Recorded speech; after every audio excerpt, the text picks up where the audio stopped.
Aujourd'hui, je rencontre une gang de nouveaux arrivants au Manitoba. Historiquement, on est tous des nouveaux arrivants au Canada.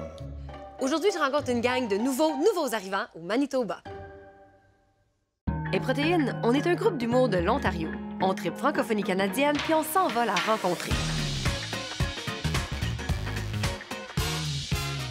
Parce que oui, il y a des francophones hors Québec. On estime à plusieurs milliers le nombre d'immigrants qui s'installent au Manitoba. Bon nombre d'entre eux sont francophones et plusieurs organismes sont là pour leur prêter main forte. Ah ouais, nomme-en 8. Par exemple, en 2018, l'organisme de Winnipeg Accueil francophone a permis l'intégration de 400 nouveaux arrivants. Nomme-en 8. L'une des preuves que le Manitoba est une terre d'accueil de choix est que la population estudiantine de l'Université de Saint-Boniface compte plus de 20 d'étudiants étrangers. OK, ça, c'est sûrement plus que 8. Et pour ces nouveaux arrivants, les défis demeurent multiples. OK, nomme-en 3. Trouver un logement, trouver un emploi, trouver un billet pour le match des Jets. Bon. Mais la communauté francophone du Manitoba est là pour les appuyer, car la réussite de cette intégration est essentielle à sa croissance et à son épanouissement.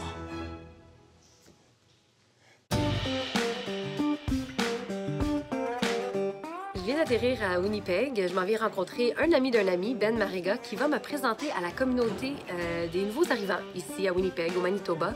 Puis, avant d'atterrir, je regardais la ville en bas puis je me disais, qu'est-ce qui peut bien passer par la tête de quelqu'un qui a quitté son pays, qui a quitté son chez-soi, sa famille, et qui vient s'installer ailleurs, un endroit où on connaît personne, où on connaît peut-être pas la culture, tout ce qu'on a en commun avec les gens, c'est peut-être la langue. À quoi on pense? Comment on se sent? Puis comment ça se vit, ça, ce changement-là, ce gros changement-là?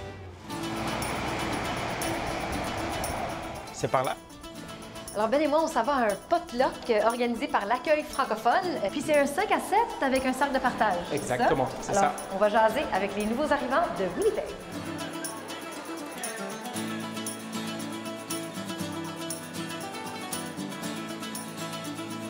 Je peux inaugurer celui-là?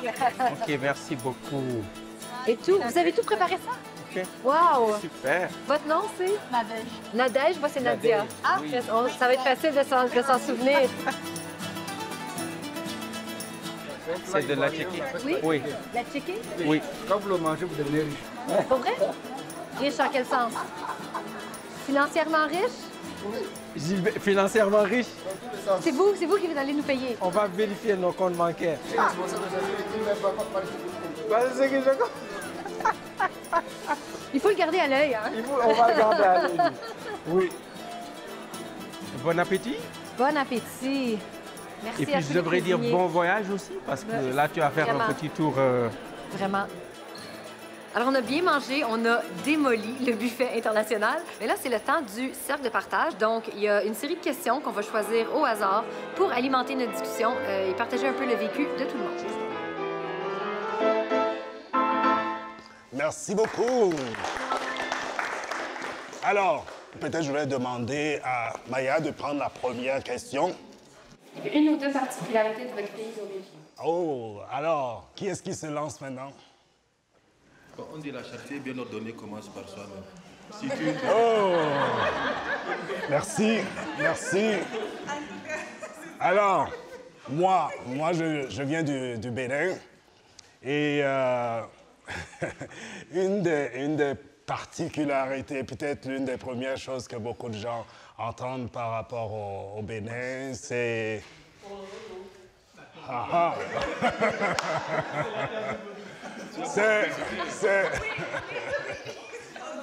C'est connu comme le berceau du vaudou. Alors, je vois le vaudou de différentes façons. Ça peut être la culture, comme ça peut être la spiritualité. Et puis, le volet culture, c'est très beau, c'est beaucoup de choses à transmettre. Et puis, la spiritualité, ceux qui sont les adeptes pourront mieux en parler. Vous n'êtes pas adepte. Non, je ne suis pas adepte. Maintenant, je passe le bâton à mon voisin.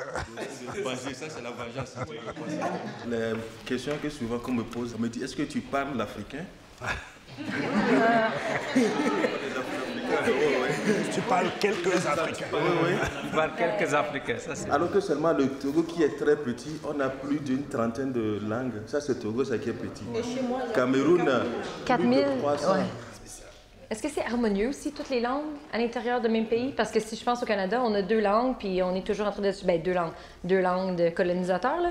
Il me semble qu'en Afrique, en Europe, les gens voient plus comme une richesse d'être multilingue. Puis ici, on dirait que c'est toujours une chicane un peu.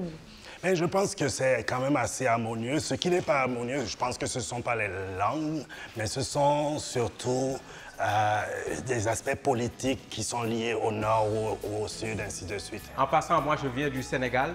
Moi je dois clarifier quelque chose. Tout le monde s'entend que le Sénégal est le plus beau pays.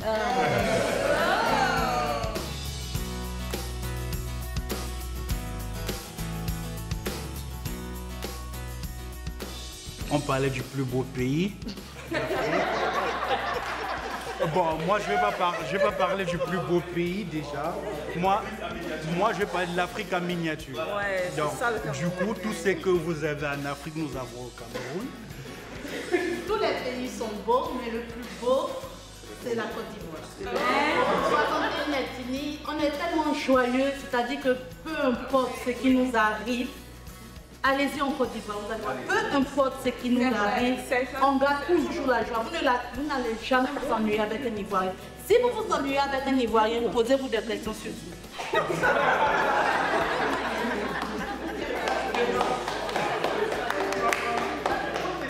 Moi, je dis que le Canada, c'est le plus beau pays au monde. Parce qu'au Canada, je me sens plus en Afrique qu'en Afrique même. Pourquoi? Parce que j'ai tous les pays de l'Afrique ici avec moi qui s'éclament d'être plus beau. Donc, si tu as toutes les beautés du monde dans un endroit, parce que c'est l'endroit là qui est le plus beau. Donc, pour moi, Canada, c'est le plus beau. Ah, ça c'est...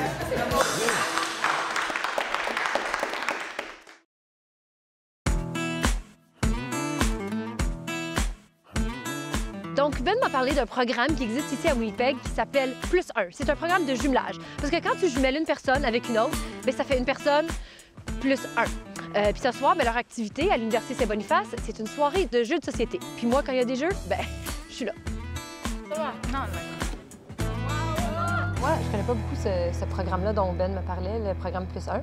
C'est quoi? En fait, Plus 1, c'est vraiment un programme qui est super simple, qui se fait sans trop de flafla. Tout ce qu'on veut, c'est jumeler une personne qui est nouvellement arrivée ou qui se sent un peu moins bien intégrée dans la communauté francophone et dans l'ensemble de la ville à Winnipeg, avec quelqu'un qui se sent un peu plus expert de Winnipeg. Puis on veut simplement que ces deux personnes puissent échanger entre eux, puis faciliter l'intégration de cette façon-là, explorer la ville, s'amuser.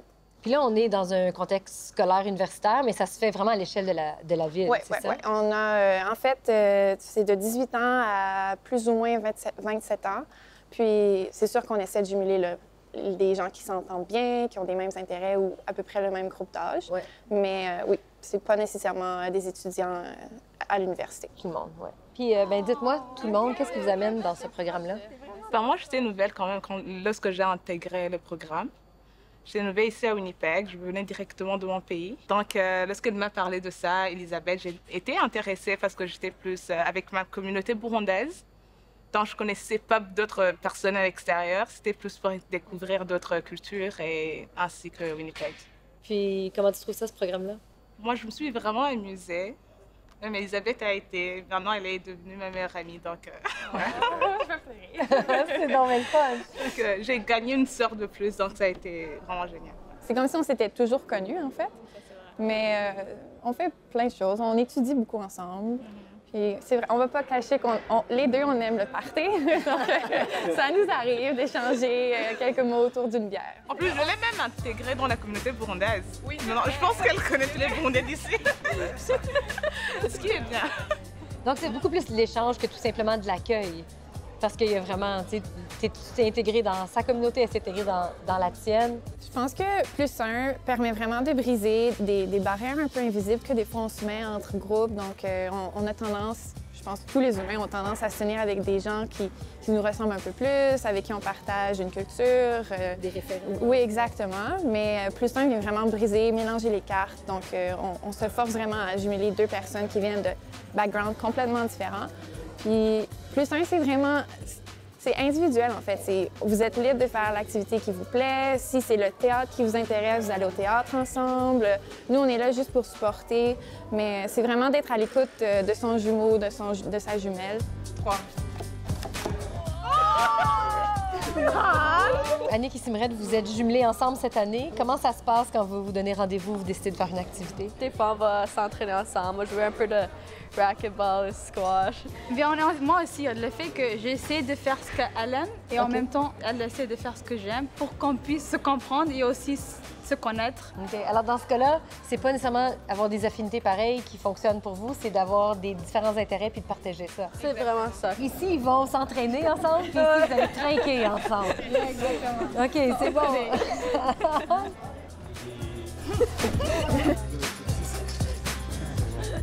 Toi, Ben, quand tu es arrivé ici à Winnipeg, c'est pas un programme qui existait. Donc, 10 ans plus tard, maintenant, comment est-ce que l'intégration a changé d'il y a 10 ans à aujourd'hui? Moi, je trouve que ça aurait aidé beaucoup de personnes. Moi, je me suis engagé, donc c'est comme ça que j'ai pu rencontrer d'autres personnes avec qui j'avais les mêmes intérêts.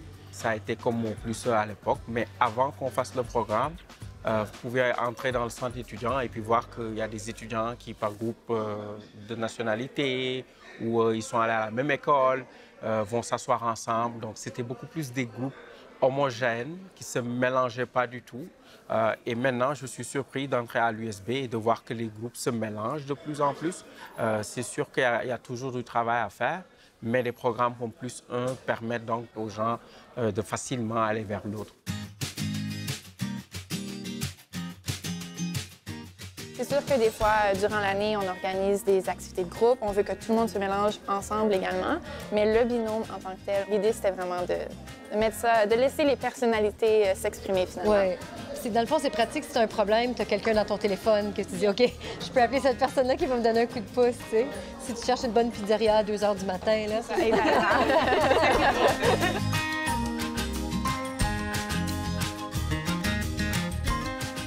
Quelle est l'importance de la francophonie dans ces échanges-là et dans ces liens que vous tissez? Moi, j'ai rencontré mon épouse à l'Université de Saint-Boniface. Elle est originaire du Mali, je suis originaire du Sénégal. Puis si elle ne parlait pas français, on ne serait certainement pas mariés parce que j'aurais peut-être moins de courage de l'approcher. Donc, du coup, je me retrouve dans une situation où le français, qui est la langue du colonisateur, tout d'un coup devient la langue qui me permet de tomber amoureux. Puis là, on a nos enfants, puis la langue de la maison, qui est leur langue maternelle maintenant. Puis tout d'un coup, je me retrouve à être maintenant quelqu'un qui veut se battre pour garder sa francophonie parce que le français est le lien pour mes enfants. Puis c'est comme ça que je suis devenu franco-manitobain dans l'âme. Tout d'un coup, je m'approprie quelque chose qui identitairement fait du Canadien français ce qu'il est, c'est la langue. Puis ça, je trouve que c'est beau.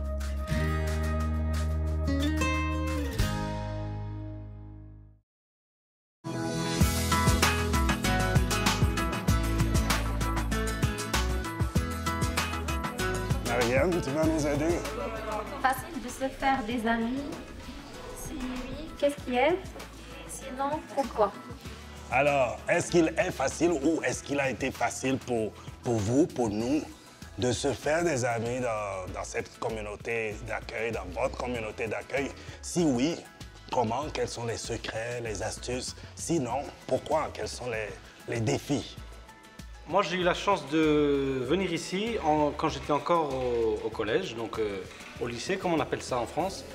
Et j'ai eu la chance, donc forcément, de me faire des camarades de classe. C'est toujours facile, enfin, je dis ça pour moi, je suis assez ouvert d'esprit, c'est facile de se faire des amis. Et je me fais des amis qui sont d'autres horizons que j'aurais jamais eu l'opportunité de rencontrer en France. Je suis vraiment reconnaissant pour ça. Et c'est grâce à Winnipeg, grâce au Manitoba. Se faire des amis de pont de soi aussi. Moi, je sais que je suis une personne assez ouverte, assez extravertie. Mais pour parler plus précisément du Manitoba, peut-être pas des amis, mais des connaissances. Parce que amis, c'est un peu plus compliqué. Et puis surtout quand on arrive à un certain âge, voilà, amis là. Mais moi, la plupart des personnes que j'ai rencontrées, eh ben, c'est au travers de l'accueil francophone et c'est au travers de vos activités. Et on parle de connaissances ou d'amis. Je dirais que la notion d'amitié est différente ici que de ce que nous connaissons de chez nous.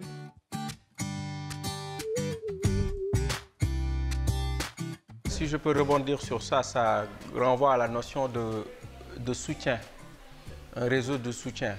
Les deux partenaires du couple vont avoir un travail et puis une journée, on les appelle.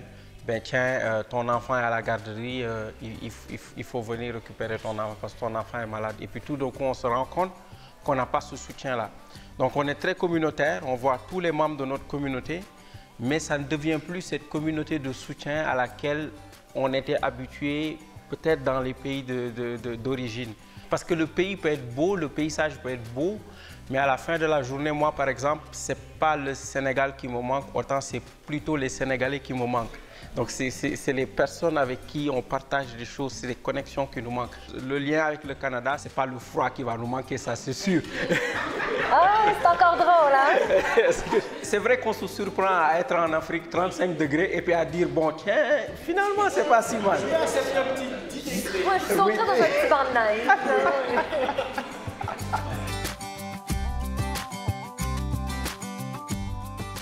Le Canadien est parmi les personnes les plus ouvertes que j'ai eu à rencontrer. J'ai voyagé beaucoup, j'ai rencontré différentes personnes. J'ai rencontré beaucoup de Canadiens, de franco-manitobains qui me disent « On aimerait rencontrer les immigrants, mais on a l'impression qu'ils ont peur de nous. » J'ai dit « Ils n'ont pas peur, mais ils sont plutôt réservés. Parce que de là d'où l'on vient, on ne se rapproche pas facilement. On tâte le terrain plusieurs fois pour être sûr de ne pas se casser la tête. Donc, on ne prend pas de risque. » Moi, j'ai une théorie de vie là-dessus. Je pense qu'il y a des gens qui font confiance et il y a d'autres personnes qui ne font pas confiance et ils veulent qu'elles soient gagnées petit à petit. Puis moi, je suis le type de personnalité où je fais confiance tout de suite. Puis là, si la personne pose des gestes qui perdent la confiance, ensuite, j'en reprends. Mais je commence en donnant beaucoup. Puis à cause de ça, je me fais brûler. Tu sais, on se fait brûler dans certaines amitiés parce que les gens vont prendre avantage de ça. Mais il y a des gens, puis je pense pas qu'il y en a un qui est bien ou un qui est mal. C'est juste deux façons d'approcher la situation. Donc, ça dépend à qui on a affaire. C'est l'esprit qui facilite la communication. Ouais. Il faut que chacun, on puisse se retrouver au milieu. Que chacun fasse le pas vers l'autre. Sentez-vous que les Canadiens font ce pas-là en majorité ou est-ce que peut-être les francophones? Moi, je me dis que l'ouverture est là. Le sourire déjà est un pas.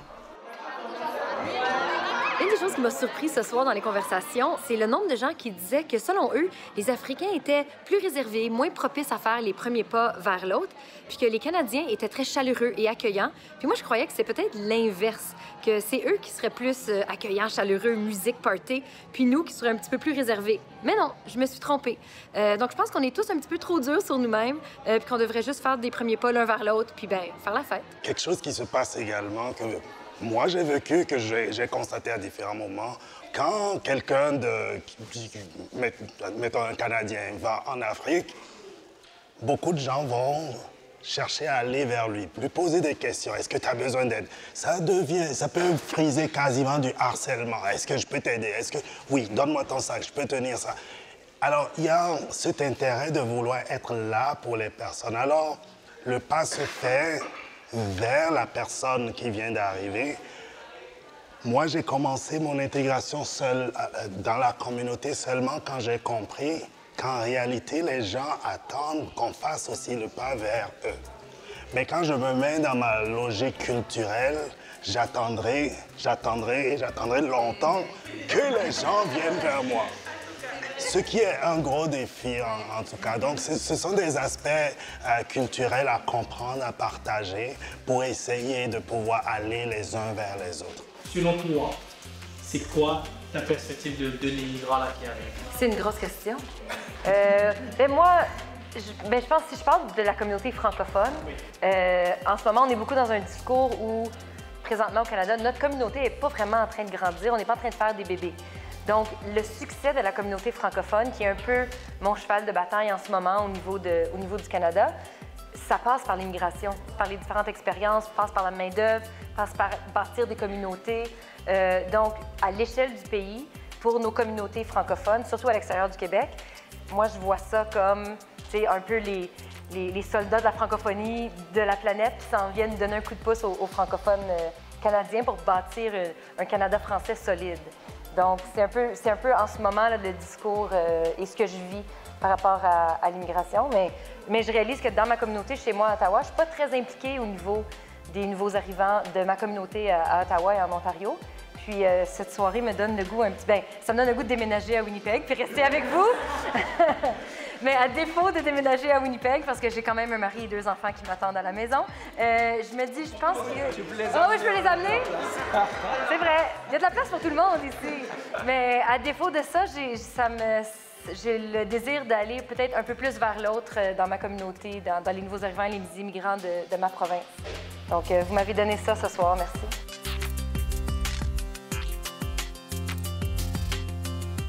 De retour à l'aéroport après un court séjour à Winnipeg, mais j'ai quand même eu la chance de rencontrer beaucoup de gens, d'échanger avec eux. Puis je réalise que plus que j'en apprends, moins j'en connais. Les expériences sont tellement variées. Il y a plusieurs défis, il y a plusieurs victoires aussi. Puis je réalise que c'est par des projets de jumelage comme Plus 1 ou des organismes qui organisent des soirées, organisent des chances de se rencontrer, qu'on va pouvoir mieux se comprendre la réalité de l'autre, partager notre réalité, puis de, tu sais, mieux vivre ensemble, parce que c'est notre pays, à toute la gang. Will Gilbert nous a dit que si on mange la tchéké, on va être riche. On a précisé quelle sorte de riche. Il nous dit non, vous allez avoir de l'argent. Donc là, je cherche des témoins. Oui, mais c'est pas tout de suite. C'est un jour. Il faut manger au début, à la fin, en même temps.